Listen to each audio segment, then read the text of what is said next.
नमस्कार, बहुत बहुत स्वागत है आपका। आप देख रहे हैं न्यूज़ 18 का डिजिटल प्लेटफॉर्म। मैं हूं आपके साथ ऋतु ज्ञानवानी। अमेरिका ने ईरान के खिलाफ हमले अब तेज कर दिए हैं। उसने ईरान के कई ठिकानों को निशाना बनाया और एक जहाज पर गोलीबारी की। अमेरिका ने आरोप लगाया था कि जहाज ईरान पर लगी नौसैनिक नाकेबंदी को तोड़ने की कोशिश कर रहा था। ईरान ने जवाब में क्षेत्र में अमेरिका के सहयोगियों पर मिसाइलें और ड्रोन दागे हैं। चेतावनी दी है कि उसके हमले और ज्यादा बढ़ सकते हैं। पिछले महीने हुआ अस्थायी संघर्ष विराम टूट गया है और होर्मुज स्ट्रेट पर नियंत्रण के लिए अमेरिका और ईरान के बीच कई दिनों से लगातार हमले हो रहे हैं। ईरानी अधिकारियों का कहना है कि अमेरिकी हमलों में 35 से ज्यादा लोग मारे जा चुके हैं और 300 से ज्यादा घायल हैं। ईरान की राजधानी तेहरान के आसपास हमले हुए हैं। हिंसा के इस ताज़ा दौर में पहली बार हमले ईरान की राजधानी तेहरान के आसपास के इलाकों तक भी पहुंच गए हैं, जिससे पता चलता है कि अमेरिका अब ज़्यादा ठिकानों को निशाना बना रहा है। जब अमेरिका और इजराइल ने 28 फरवरी को ईरान के खिलाफ युद्ध शुरू किया तो तेहरान ने जहाज़ों की आवाजाही के लिए होर्मुज को पूरी तरह से बंद कर दिया और इस कदम से तेल की कीमतें तेजी से बढ़ गईं और ईरान को बातचीत में एक बड़ी बढ़त भी मिली। ईरानी सेना के खातम अल अंबिया सेंट्रल हेडक्वार्टर के प्रवक्ता कर्नल इब्राहिम जुल्फगारी ने धमकी दी कि अगर अमेरिका राष्ट्रपति डोनाल्ड ट्रंप की बार बार दी गई चेतावनियों पर अमल करते हुए ईरान के पुलों और पावर प्लांट पर हमला करता है तो ईरान क्षेत्र के सभी इंफ्रास्ट्रक्चर पर बड़े पैमाने पर हमला कर सकता है। होर्मुज स्ट्रेट में आखिर दखल नहीं देने देंगे, ये बात कही जा रही है। उन्होंने कहा है कि हम किसी भी हाल में और किसी भी तरह से अमेरिका को, जो एक विदेशी और क्षेत्र के बाहर का देश है, होर्मुज स्ट्रेट में दखल नहीं देने देंगे। ये ईरान की ऐसी रेड लाइन है जिससे कोई पार नहीं कर सकता।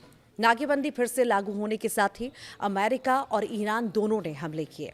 ईरान के सरकारी मीडिया ने कहा है कि गुरुवार को अमेरिकी हमलों ने तेहरान और सेमनन प्रांत के आसपास के इलाकों को निशाना बनाया, जहां पर ईरान का बैलिस्टिक मिसाइल और प्रोडक्शन और स्पेस प्रोग्राम चलता है। इसमें हमदान, होर्मुजगन और खुजस्तान और लोरिस्तान, मरकाजी और सिस्तान बलूचिस्तान प्रांतों के साथ साथ होर्मुज स्ट्रेट के पास ईरान के केशम द्वीप पर भी हमलों की खबर दी गई है।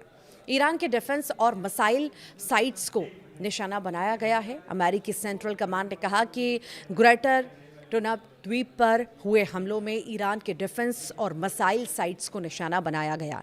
ग्रेटर टुनब द्वीप उन 3 छोटे पथरीले द्वीपों में से एक है जो फारस की खाड़ी और होर्मुज स्ट्रेट के मिलन स्थल पर स्थित है।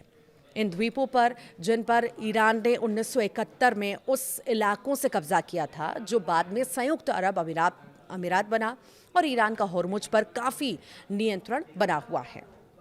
अमेरिकी सेना ने यह भी कहा कि उसने खुराकाओ के झंडे वाले एक तेल टैंकर को तब बेकार कर दिया जब वो ईरान के मुख्य तेल निर्यात टर्मिनल की ओर जा रहा था। जहाज द्वारा कई चेतावनियों को नज़रअंदाज करने के बाद उस पर मिसाइलें जो है दागी गई। यहाँ पर इन्फेंट्री ब्रिगेड की बैरक पर हमला हुआ है। ईरानी सरकारी टेलीविजन की रिपोर्ट के मुताबिक बुधवार को एक और अमेरिकी हमले में सिस्तान बलूचिस्तान प्रांत में ईरान की 388वीं मैकेनाइज्ड इन्फेंट्री ब्रिगेड की बैरक को निशाना बनाया गया, जो टैंक और बख्तरबंद गाड़ियां चलाती है। रिपोर्ट में यह भी कहा गया कि हमले में 7 लोग मारे गए, जिनमें अनिवार्य सैन्य सेवा वाले सैनिक और पेशेवर सैनिक दोनों शामिल थे। रात भर हुए ड्रोन हमलों की निंदा ईरान ने की है और गुरुवार को बहरीन, जॉर्डन और कुवैत पर मिसाइल और ड्रोन से हमले किए। इन देशों में अमेरिकी सेना की मौजूदगी है और इन हमलों से हुए नुकसान या हताहतों के बारे में तुरंत कोई जानकारी नहीं मिली है। इराक के प्रधानमंत्री अली अल जैदी ने इराक के अर्ध स्वायत्त उत्तरी कुर्द इलाके में रात भर हुए ड्रोन हमले की निंदा भी की है। अधिकारियों के मुताबिक इस ड्रोन को जो है रोक दिया गया था। ये हमला तब हुआ जब वे अमेरिका की यात्रा पर थे। अपनी यात्रा के दौरान उन्होंने कहा था कि इराक ईरान समर्थित समूहों सहित उन सभी गैर सरकारी सशस्त्र समूहों को निहत्था करने के लिए काम करेगा। सरकारी समाचार एजेंसी INN की रिपोर्ट के मुताबिक जो है गुरुवार दोपहर दक्षिणी इराक में बसरा के तट के पास फारस की खाड़ी में एक ड्रोन ने टैंकर को निशाना बनाया है। इसमें किसी के हताहत होने की खबर नहीं है। शांति समझौता अभी संभव नहीं है, ट्रंप ये कह रहे हैं। लड़ाई का ताज़ा दौर होर्मुज स्ट्रेट पर केंद्रित है क्योंकि ईरान इस महत्वपूर्ण जलमार्ग से गुजरने वाले अमेरिकी नियंत्रण वाले रास्तों पर जहाज़ों को निशाना बना रहा है। समुद्री data firm Lloyd's List Intelligence के अनुसार महीने की शुरुआत में होर्मुज से होने वाले कार्गो शिपमेंट में लगभग 1/4 की गिरावट आई थी और ये गिरावट जवाबी हमलों में हालिया बढ़ोतरी से पहले की गई थी। लॉयड्स ने गुरुवार को कहा है कि जोखिमों को देखते हुए कुछ तेल शिपर्स अपने लोकेशन डिवाइस बंद करके होर्मुज से गुजर रहे हैं, लेकिन कई लोग वहीं रुक गए हैं। इस क्षेत्र की ऊर्जा का एक बढ़ता हुआ हिस्सा पाइपलाइनों के जरिए भेजा जा रहा है, लेकिन ये स्ट्रेट के जरिए होने वाली शिपिंग में आई कमी की भरपाई करने के लिए काफ़ी नहीं है। होर्मुज को फिर से खोलने की धमकी दी गई है। अमेरिका ने बलपूर्वक होर्मुज को फिर से खोलने की धमकी दी है, लेकिन एक्सपर्ट्स का ये कहना है कि इसके लिए बहुत बड़े नौसैनिक बेड़े की ज़रूरत होगी और शायद हज़ारों की संख्या में ज़मीनी सैनिकों की भी। गुरुवार को इंटरनेशनल स्टैंडर्ड माने जाने वाले ब्रेंट क्रूड ऑयल की कीमत $85 प्रति बैरल से ऊपर रही। ये कीमत युद्ध से पहले की तुलना में 15% से ज़्यादा है, लेकिन संघर्ष के चरम पर पहुंची लगभग $120 की कीमत से अभी भी काफ़ी कम है।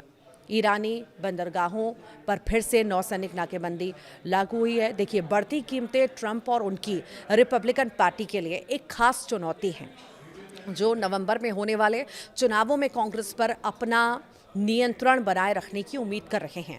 अमेरिका ने बुधवार को ईरानी बंदरगाहों पर फिर से नौसैनिक नाकेबंदी लागू कर दी और ट्रंप ने बुधवार को पेंसिल्वेनिया में US आर्मी वॉर कॉलेज में कहा है कि उन्हें हमारी कार्रवाई पसंद नहीं है और वे समझौता करना चाहते हैं। हम देखेंगे कि हम उनके साथ समझौता करते हैं या बस इसे ख़त्म कर देते हैं। तो अमेरिका तेहरान को बातचीत की मेज़ पर लाने की कोशिशें लगातार जारी हैं। इस तरफ पाकिस्तान के विदेश मंत्रालय ने गुरुवार को कहा कि अमेरिका और तेहरान को बातचीत की मेज़ पर लाने की कोशिशें अभी भी जारी हैं, लेकिन माना कि ऐसा करना लगातार मुश्किल होता जा रहा है। ट्रंप ने सोशल मीडिया पर कहा, तेहरान ने 2024 में ईरान से गलत तरीके से हिरासत में रखे गए एक अमेरिकी नागरिक को रिहा करके सद्भावना का संकेत दिया। उन्होंने और जानकारी फिलहाल नहीं दी। मानवाधिकार वकील जेरेड गैंसप ने एक बयान जारी किया है और बयान जारी कर हिरासत में लिए एक व्यक्ति की पहचान अपने क्लाइंट डेना करारी के रूप में की, जो एक अमेरिकी ईरानी नागरिक है, एक गैर लाभकारी संस्था चलाती हैं और जिन पर जासूसी का आरोप लगाया गया था। ईरान ने तुरंत रिहाई की पुष्टि नहीं की और उनके मामले के बारे में सार्वजनिक रूप से जानकारी नहीं थी, जैसा कि कभी-कभी इस्लामिक गणराज्य में हिरासत के मामले में होता है।